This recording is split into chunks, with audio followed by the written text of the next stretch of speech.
Hi hello అందరికీ నమస్తే. ఇక మేమైతే ఇది సింజెంటా కంపెనీ మక్కలు వేసినాము. సింజెంటా వారికి కంపెనీ మక్కలు వేసినాము.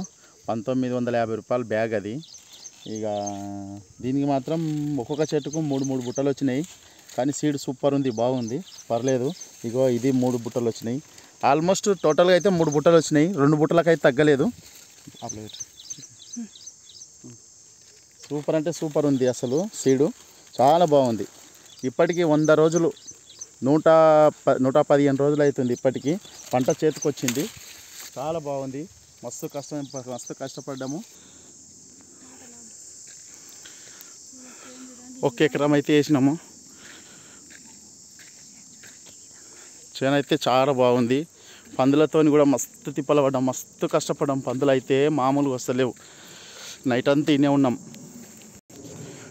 పందుల కోసం మొత్తం పాత చీరలు 50 రూపాయలకు ఒక చీర తెచ్చి చీరలు కూడా కట్టినాం. చూడండి, ఈ పైది మొత్తం తలగొట్టిస్తున్నాను. బుట్ట చాలా బాగుంది, సూపర్ అంటే సూపర్ ఉంది అసలు. పందుల కోసం జెండా కూడా కట్టినాము. మధ్యలో లైట్ వేసినాము, షాట్ కూడా పెట్టినాము. అయినా పందులు ఆగట్లేదు, పంట చాలా ఖరాబ్ చేసినాయి. చూడండి ఫ్రెండ్స్, హాయ్. ఈ పందులు రాకుండా ఇంకేమన్నా ప్లాన్ ఉంటే చెప్పండి ఫ్రెండ్స్. ఏమన్నా ప్లాన్ కానీ ఏమైనా ఐడియా కానీ ఉంటే కామెంట్ పెట్టండి. Like and share.